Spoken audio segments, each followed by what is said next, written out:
Thank you, Mr. Speaker, sir. Mr. Speaker, sir, the honourable member is actually a lawyer, and she should know that it's called an act. Stop referring to it as a decree. That's the law. You should know that. Order, order. There's another lawyer.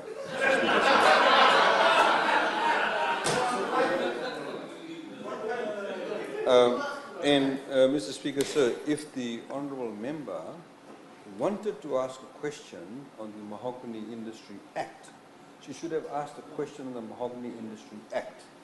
I would have come armed with the Act because, knowing her reputation in respect of calling it a decree, I do not know whether she's even reading amended portions of the Act. That's the problem. So the substantive question is this.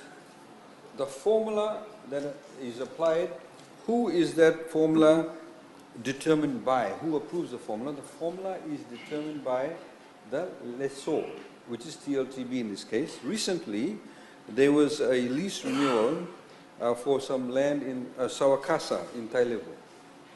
This Sawakasa lease was extended only for 15 years, again determined by the landowners to allow FHCL to harvest the mahogany that is already on the lease.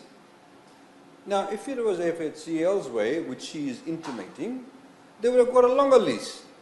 But the landowners decided that they will, through TLTB, only give a 15-year lease.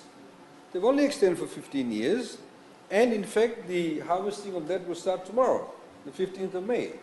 So the terms and conditions are decided by the TLTB, and I urge the honourable member to go and read the Act properly and look at the amendments. I hope she's reading the most up-to-date version of it.